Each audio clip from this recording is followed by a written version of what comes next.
Hi, my name is Brandon, and I'm an alcoholic and addict in recovery. Today, in reading Recovery 2.0 by Tommy Rosen, I got to a section where he talks about a period of his life where he was dealing with chronic pain. Now, he was in recovery at the time, and he was dealing with chronic pain. And he describes the stress and the desperation and the depression that comes with dealing with chronic pain. Now, if you have not dealt with chronic pain, and this is debilitating chronic pain that he's talking about, the kind of pain that made him afraid to get out of bed in the morning. If you haven't dealt with that kind of pain, it's impossible to understand the stress and the dread and the anxiety and the depression that it can bring to life. I have only seen the smallest glimpse of what chronic pain can bring to life. And I'm very fortunate that the pain that I felt, I was able to work with a physical therapist to moderate. So today I want to talk about pain and stress and how that's all related. And one of the reasons this is super important is that unfortunately in the Western world and in Western medicine, a lot of times pain is managed through drugs. And part of the reason that we have the opioid pandemic that we have is because of some of the drugs that have been traditionally used to manage chronic pain. And so I want to talk about this because it's important for us to realize that there are times, and I am no expert in pain management or chiropractic work or in any of the or physical therapy or in any of the methods that are used to manage pain. But it is important for us as people in recovery to recognize what pain might mean when it happens, to look at whether stress might be driving that pain, and to also take to heart what people tell us. This is a tough part. So I'm going to read some from Recovery 2.0 and then talk about my experience with this. One of the things that Tommy says about pain and stress is that part of this is a result of our minds and our bodies being in states where that are different from what we evolved to deal with. And he says, once upon a time, we only experienced stress through perceived or real physical threats. In our modern age, we still encounter physical stressors, but our emotional stressors are more frequent, almost constant for some people, and our bodies cannot tell the difference between the two. Now, that's very important. In the past, our typical stressors were either related to, oh no, I see a bear, it's coming to eat me, or oh no, I think there might be a bear in that bushes coming to eat me. So that was where stress came from. Now our stress comes from everywhere. And when I was in my addiction, and even during times in my recovery, I have felt the pressure of stress, and it's been so great that it almost felt like I was in fight or flight mode. And for anyone who doesn't know, fight or flight is the reaction that our bodies get when we undergo an extreme amount of stress. And it's really designed to help us deal with life-threatening situations. So it's maladaptive for us to get that kind of reaction when we're in just regular stressful situations. For example, when I am under a deadline at work and I have a lot of work to do and I feel a little bit of stress because of that, there's no good reason for me to feel so stressed out that I get into fight or flight mode. That's maladaptive. It makes sense for me to feel enough stress to motivate me to get the job done and do it well. But it doesn't make sense for me to get in so much of a stressed out position that I feel like running away from the work. So he goes on to say, with these new understandings, I begin to see that through my own action, I had put myself in this position. The pain in my body was a direct result of my addictive behavior. I was not a victim of some invisible thing. I had been living in the frequency of addiction. I had put away drugs and alcohol, but I did not know how to heal beyond that. My life got better for a while through the work of the 12 steps, but somewhere along the way, my core issues caught up with me, and to avoid them, I chose other addictions. I was still in the habit of looking away from the present moment, and the direct result of that was more disease. I see people in recovery making this same mistake every day. Some of them get away with it for a while and then are forced by circumstances to change. Others end up relapsing, and some of them will die from addiction.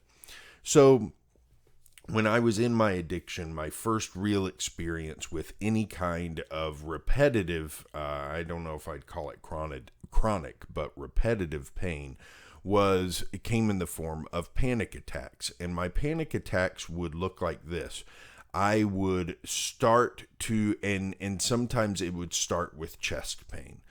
Or sometimes I would get nervous or get anxious, and then the chest pain would occur. But the chest pain was the center of the panic attack, because as soon as I felt chest pain, then I felt like I was having a heart attack. And so all of the stress, all of the anxiety that I felt about whatever was going on in life poured into that feeling of a heart attack, and I became unable to concentrate on anything else. It went so far as to I would have feelings that my left arm was going numb, for example. I would have all of the classic symptoms of a heart attack, and convinced that. And at this time, I knew that the amount that I was drinking, I was also a very heavy cigarette smoker at that time. I knew it was extremely unhealthy and would lead to heart attack if I didn't stop. And so that's another reason that I continually worried about it. That was one pain. That was one pain that was present in my life a lot.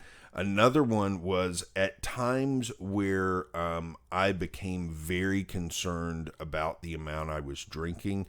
I would convince myself that I felt pain in my liver. And here's how powerful the mind can be here. When I first convinced myself of this, I felt the pain on the left side of my body because I thought that's where my liver was. And it wasn't, it wasn't until I did some research and I felt this pain. It was there, and I was convinced there was something wrong with my liver. And it wasn't until I did some research, very rudimentary research, and found out the liver's on the right side, that then the pain moved. And it stopped being on the left side and started being on the right side. And that's how I knew it was in my head that this pain was coming from, but I didn't know how to stop it. And so, of course, one of the big things that I had to do was realign myself with what I knew was the right thing to do, which was to stop drinking and stop abusing my body the way that I was. But once I did that, my issues with pain weren't gone. And in recovery, when I started to try to get healthier through exercise and things like that, I started having hip problems. And in particular, my right hip was bothering me so much, and I would just go on a walk and then come back home, and it would just be inflamed with pain, and I would have trouble walking up the stairs. And I went to a physical therapist about it, and this person looked at all sorts of different things with the way I was walking, felt the tightness of my everything around the hip, and he said, "Yeah, this is something I've seen several times before. Here are 10 exercises you need to do a day. Do this, and you'll get better." And so I did these exercises for a couple of days and I didn't notice any difference. And I thought, man, this is bullshit. I had to stop and tell myself, look, you've got to get out of this instant gratification mode and really look at the long term and try this every day for the next month until you go see this guy again. And then if it doesn't work, talk to him about it. Don't just shake it off just because you're not fixed in 24 hours. So I did that. And in order to address my pain, I had to incorporate a little bit of patience and listen to someone else about it. I did what this guy told me to. And slowly, the pain started to go away. Not quickly, but slowly. And eventually, I got over that, and a new pain started. So we had to work on that as well. And over time, I've had to work on these things, but I've had to trust someone else and do what they say and do it for a long period of time, not expecting instant gratification in order for these things to get better. So I'm not saying this is the easy answer for a lot of chronic pain. A lot of chronic pain is related to degenerative issues that are extremely problematic, and there are not easy physical therapy or chiropractic fixes for them. But I bring this up because it's important for us in recovery to examine the way that we relate with stress, the way we relate with pain, and to listen to our pain. And these days when I feel some kind of pain, I look at that as my body's trying to tell me something, and I need to pay attention. Is there something I need to be doing different? Is there some kind of stretching or activity I need to be doing more of, less of? And that's been a key component to really learning to communicate with my body rather than what I used to do, which was try to shut the pain out. And that's how I used to handle the heart attacks, the liver.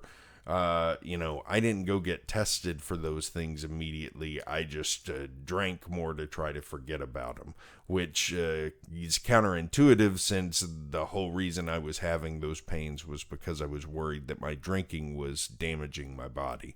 So we got to get out of that insanity, start listening to what the body's trying to tell us, and recognize the relationship between stress and the pain that we feel on a day-to-day basis, and then try to do something about it. That's it for today. I'll be back tomorrow with more. Have a good one.